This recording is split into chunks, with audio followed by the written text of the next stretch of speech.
이 연구 계획서를 쓸 때는 인용 표시하더라도 우리 이 한 문장을 그대로 복사하면 안 돼요.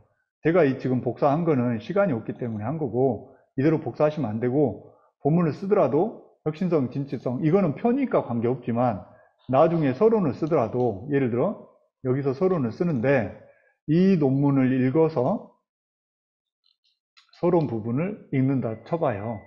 그러면 서론을 읽을 때 여기도 뭐 최근 기업의 경영 환경은 ICT 기반으로 뭐 어쩌고 저쩌고 기업이 주어진 환경에서 일단 이 문제 제기를 장황하게 좀 설명하고 있을 거예요.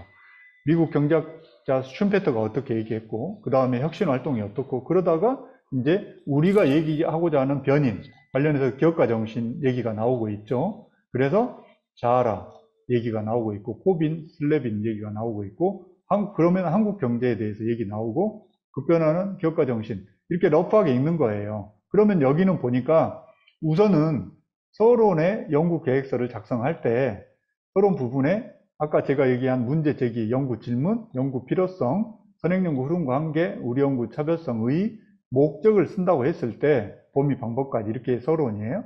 그러면 우선 연구 목적 쉬운 것부터 쓰세요.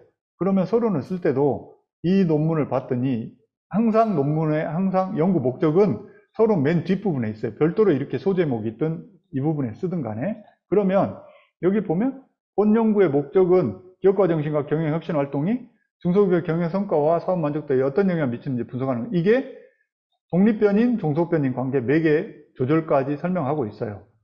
또한 해서 이 만족을 미치는 데 있어서 중소기업의 정책 기능과 경영 지원에 조절 효과를 파악하고자 한다. 여기까지가 목적이란 말이에요. 그러면 이것도 복사를 해서 여기다가 서론 읽을 때 선행연구 이 논문에다가 3장 연구 설계부터 해서 우선 연구 계획서를 작성하고, 그 다음에 이제 연구 서론을 쓸 때 또다시 여기에다가 이거를 복사해서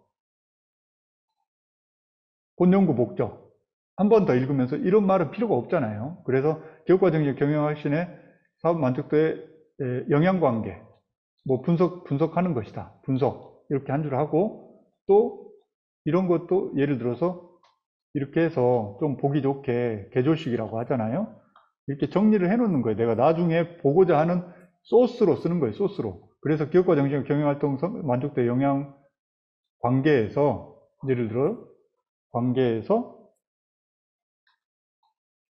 조절 효과 파악, 이렇게 정리를 해놔요.